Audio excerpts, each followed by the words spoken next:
Hi, and welcome back to Reading with me, Lauren, from our Martis Learning Centre in Johannesburg. We're currently reading the second book in the Narnia series, The Chronicles of Narnia, called The Lion, the Witch and the Wardrobe. And this is the most famous of the books. A movie was made of this one, or the first movie was made of this one. And in fact, it probably was the first, or my research tells me, it was the first book that he wrote. Book one was a book he wrote sixths. And he went back to write the beginning of the story and then called it book one. So chronologically, chronos meaning time, so in time order, it was first the Magician's Nephew, and the second one is The Lion, the Witch and the Wardrobe. So in the last chapter we read, chapter one, Lucy had, well, all four of the children were exploring the home of the professor. They'd been sent out of London because of the World War that was going on. Their parents were trying to keep them safe. And they got to this huge house and they were exploring, and they found this room with one wardrobe in it, and that was it. And everyone else left, but Lucy stayed behind, and she was curious, and she opened the door and went in. And then as she was getting in, she found fur coats, and she was kind of rummaging through the fur coats, expecting to feel the back of the cupboard. And she didn't, so she kept going, and then she felt crunching under her feet, and eventually she felt fir trees, and she was in Narnia, and then she was at the famous lamppost that you now know how it got there from the first book. So we'll get back to that at another time. I'm going to start reading straight away, chapter 2, What Lucy Found There. "Good evening," said Lucy. But the faun was so busy picking up its parcels that at first it did not reply. When it had finished, it made her a little bow. "Good evening," said the faun. "Excuse me, I don't want to be inquisitive, but should I be right in thinking that you are a daughter of Eve?" "My name's Lucy," she said, not quite understanding him. "But you are, forgive me, you are what they call a girl," said the faun. "Of course I'm a girl," said Lucy. "You are in fact human." "Of course I'm human," said Lucy, still a little puzzled. To be sure," said the faun. "How stupid of me. But I've never seen a son of Adam or a daughter of Eve before, and I'm delighted. That is to say," and then he stopped, as if it had been going to say something it had not intended, but had remembered in time. Delighted, he went on. "Allow me to introduce myself. My name is Tumnus." "I'm very pleased to meet you, Mr. Tumnus," said Lucy. "And may I ask, O Lucy, daughter of Eve," said Mr. Tumnus, "how you have come into Narnia?" "Narnia? What's that?" said Lucy. "This is the land of Narnia," said the faun, "where we are now, all that lies between the lamppost and the great castle of Cair Paravel on the eastern sea. And you have come from the wild woods of the west." I got in through the wardrobe in the spare room," said Lucy. "Ah," said Mr. Tumnus in a rather melancholy voice. "If only I had worked harder at geography when I was a little faun, I should no doubt know all about those strange countries. It is too late now." "But they aren't countries at all," said Lucy, almost laughing. "It's only just back there. At least, I'm not sure. It is summer there." "Meanwhile," said Mr. Tumnus, "it is winter in Narnia, and has been for ever so long, and we shall both catch cold if we stand here talking in the snow. Daughter of Eve, from the far land of Spare where eternal summer reigns around the bright city of War Drobe. How would it be if you came and had tea with me?" "Thank you very much, Mr. Tumnus," said Lucy, "but I was wondering whether I ought to be getting back." "It's only just round the corner," said faun, "and there's a roaring fire and toast and sardines and cake." "Well, it's very kind of you," said Lucy, "but I shan't be able to stay long." "If you will take my arm, daughter of Eve," said Mr. Tumnus, "I shall be able to hold the umbrella over both of us. That's the way. Now off we go." and so Lucy found herself walking through the wood, arm in arm, with the strange creature as if they had known one another all their lives. They had not gone far before they came to a place where the ground became rough, and there were rocks all about, and little hills up and little hills down. At the bottom of one small valley, Mr. Tumnus turned suddenly aside as if he were going to walk straight into an unusually large rock, but at the last moment Lucy found he was leading her into the entrance of a cave. As soon as they were inside, she found herself blinking in the light of wood fire. Then Mr. Tumnus stooped and took a flaming piece of wood out of the fire with a neat little pair of tongs and lit a lamp.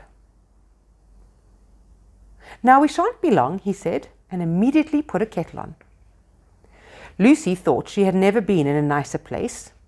It was a little, dry, clean cave of reddish stone with a carpet on the floor and 2 little chairs.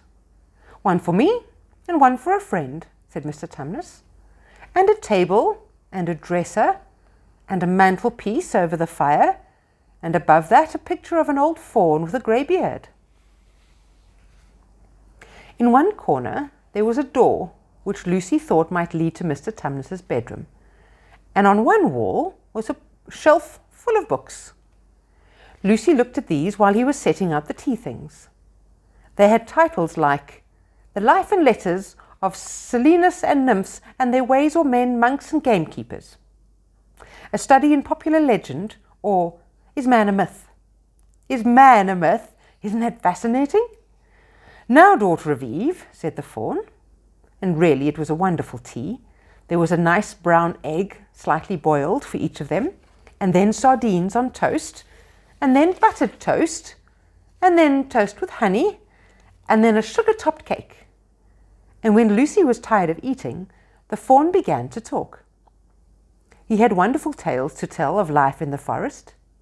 He told about the midnight dances, and how the nymphs who lived in the wells and the dryads who lived in the trees came out to dance with the fauns, about long hunting parties after the milk-white stag who could give you wishes if you caught him, about feasting and treasure hunting with the wild red dwarfs in deep mines and caverns far beneath the forest floor, and then about summer when the woods were green and old Silenus on his fat donkey would come to visit them, and sometimes Bacchus himself, and then the streams would run with wine instead of water, and the whole forest would give itself up to jollification for weeks on end. "Not that it isn't always winter now," he said gloomily. Then, to cheer himself up, he took out from its case on the dresser a strange little flute that looked as if it were made of straw, and began to play. And the tune he played made Lucy want to cry and laugh and dance and go to sleep all at the same time. It must have been hours later when she shook herself and said, "Oh, Mr. Tumnus, I'm so sorry to stop you, and I do love that tune, but really I must go home. I only meant to stay for a few minutes." "It's no good now, you know," said the faun, laying down its flute and shaking its head at her very sorrowfully. "No good?" said Lucy, jumping up and feeling rather frightened. "What do you mean?" "I've got to go home at once. The others will be wondering what has happened to me." But a moment later she asked, "Mr. Tumnus, whatever is the matter?" For the faun's brown eyes had filled with tears, and then the tears began trickling down its cheek, and soon they were running off the end of its nose, and at last it covered its face with its hands and began to howl. Mr. Tumnus, said Lucy in great distress. Don't, what is the matter? Aren't you well? Dear Mr. Tumnus, do tell me what is wrong." But the faun continued sobbing, as if its heart would break. And even when Lucy went over and put her arms around him and lent him her handkerchief, he did not stop. He merely took the handkerchief and kept on using it, wringing it out with both hands whenever it got too wet to be any more use, so that presently Lucy was standing in a damp patch. That's a lot of tears. Here's a picture for you guys. So if you read Percy Jackson book with us, you will recognize the faun, Mr. Tumnus, as a satyr, because he is half goat, half man. So it's very interesting that all these books, well, no, Percy Jackson is a new book, but so many of these books coming out in the 1950s and 60s had the same theme and genre about it. And it's about myth and adventure, and I think kids just love this. But you can start to see that what you have learned in a previous book is coming forward to help you understand a new book. And that's really what expert reading is all about. So keep on thinking what you're thinking, you're on the right track. And I'm going to keep reading. Mr. Tumnus, bawled Lucy in his ear, shaking him. Do stop, stop at once. You ought to be ashamed of yourself, a great big faun like you. What on earth are you crying about? Oh, sobbed Mr. Tumnus. I'm crying because I'm such a bad faun. I don't think you're a bad faun at all, said Lucy. I think you are a very good faun. You're the nicest faun I've ever met. Oh, you wouldn't say that if you knew, replied Mr. Tumnus between his sobs. No, I'm a bad faun. I don't suppose there ever was a worse faun since the beginning of the world. But what have you done? Asked Lucy. My old father, now, said Mr. Tumnus. That's his picture over the mantelpiece. He would never have done a thing like this. A thing like what? Said Lucy. Like what I've done, said the faun. Taken service under the White Witch. That's what I am. I'm in the pay of the White Witch. The White Witch? Who is she? Why, it is she who has got all Narnia under her thumb. It's she who makes it always winter. Always winter, never Christmas. Think of that. How awful, said Lucy. But what does she pay you for? That's the worst of it, said Mr. Tumnus with a deep groan. I'm a kidnapper for her. That's what I am. Look at me, daughter of Eve. Would you believe that I'm the sort of faun to meet a poor, innocent child in the wood, one that had never done me any harm, and pretend to be friendly with it, and invite it home to my cave, all for the sake of lulling it asleep and then handing it over to the White Witch? No, said Lucy. I'm sure you wouldn't do anything of the sort. But I have, said the faun. Well, said Lucy, rather slowly, for she wanted to be truthful and yet not be too hard on him. Well, that was pretty bad, but you're so sorry for it that I'm sure you will never do it again. Daughter of Eve, you don't understand, said the faun. It isn't something I have done. I'm doing it now, this very moment. What do you mean? Cried Lucy, turning very white. You are the child, said Tumnus. I had orders from the White Witch that if I ever saw a son of Adam or a daughter of Eve in the wood, I was to catch them and hand them over to her. And you are the first I have ever met, and I've pretended to be your friend and asked you to tea, and all the time I've been meaning to wait till you were asleep and then go and tell her. Oh, but you won't, Mr. Tumnus, said Lucy. You won't, will you? Indeed, you really mustn't. And if I don't, said he, beginning to cry again, she's sure to find out, and you'll have my tail cut off and my horns sawn off and my beard plucked out, and she'll wave her wand over my beautiful cloven hoofs and turn them into horrid solid hoofs like a wretched horse's. And if she's extra and especially angry, she'll turn me into stone, and I shall be only a statue of a faun in a horrible house until the 4 thrones at Ken Paravel are filled. And goodness knows when that will happen, or whether it will ever happen at all. I'm very sorry, Mr. Tumnus, said Lucy, but please let me go home. Of course I will, said the faun. Of course I've got to. I see that now. I hadn't known what humans were like before I met you. Of course I can't give you up to the witch. Not now that I know you, but we must be off at once. I'll see you back to the lamppost. I suppose you can find your way from there back to Spare and Wardrobe. "I'm sure I can," said Lucy. "We must go as quietly as we can," said Mr. Tumnus. "The whole wood is full of her spies. Even some of the trees are on her side." They both got up and left the tea things in the table. And Mr. Tumnus once more put up his umbrella and gave Lucy his arm, and they went out into the snow. The journey back was not at all like the journey to the faun's cave. They stole along as quickly as they could, without speaking a word, and Mr. Tumnus kept to the darkest places. Lucy was relieved when they reached the lamp-post again. "Do you know your way from here, daughter of Eve?" said Mr. Tumnus.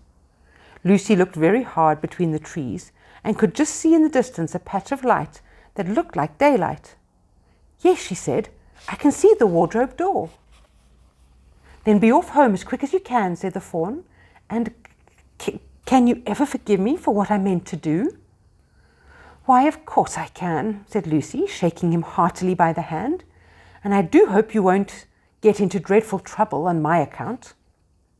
"Farewell, daughter of Eve," he said. "Perhaps I may keep your handkerchief." "Rather," said Lucy, and then ran towards the far-off patch of daylight as quickly as her legs would carry her. And presently, instead of rough branches brushing past her, she felt coats. And instead of crunching snow under her feet, she felt wooden boards. And all at once, she found herself jumping out of the wardrobe into the same empty room from which the whole adventure had started. She shut the wardrobe door tightly behind her and looked round, panting for breath. It was still raining, and she could hear the voices of the others in the passage. "I'm here," she shouted, "I'm here. I've come back. I'm all right." And that is the end of chapter 2. Okay, so now we know that the Wicked Witch is still in Narnia, that Lucy has now met this satyr, the faun, Mr. Tumnus, and that Mr. Tumnus many years ago promised the White Witch to hand over any daughters of Eve and sons of Adam to her when they fall asleep, but he couldn't do it because he didn't know what a human was. This is the first human he'd ever seen, and he realizes she's very sweet, and how could he possibly hand her over? So he helps her escape, and she goes back through the wardrobe into our world. So next time we read is going to be chapter 3, Edmund and the Wardrobe. So do you think Lucy's going to tell them? Do you think they're going to believe her? Would you believe your brother or sister if they came back saying, "You'll never guess where I've been"? Would you want some proof? Did Lucy take any proof with her? Well, she left some behind. She left her handkerchief behind. Does she have anything from Narnia? I don't think so. So we'll have to wait and find out. So you could start predicting ahead. You could start thinking back. You could definitely start thinking for yourself, like we were making these analogies or these connections between this book and the Percy Jackson book with the Greek mythology. So very interesting, because this book is definitely based on Christianity, or at least that's what the research is telling me, that this book is really heavily steeped in that, because C.S. Lewis studied it. And Percy Jackson is based on Greek mythology, which is somewhat different, in fact, very different. So where do the faun and the satyrs, how do they come together? And that could be something that you think about or even research about. So I'm glad that you joined me. I'm glad that you enjoyed the chapter. If you did, give us a like, give us a bit of love, share us on so that more kids like you can enjoy this wonderful book. And if you're not catching us on Facebook, you're welcome to go to our YouTube channel, where this book is being saved there as well. That'll help moms and dads download the video perhaps during the day for you to watch it at night, because I know Facebook can take up a lot of data. And the other book that we're reading on YouTube is The Hobbit. And we've read 4 chapters. We're going on to the 5th chapter soon. So go over to our YouTube channel, subscribe and click the little bell, because the bell is a notification. So when a new chapter comes up, you'll be told. And then you can plan your evening or your weekend around it. So I hope you enjoyed that, and I'll see you again soon. Bye-bye.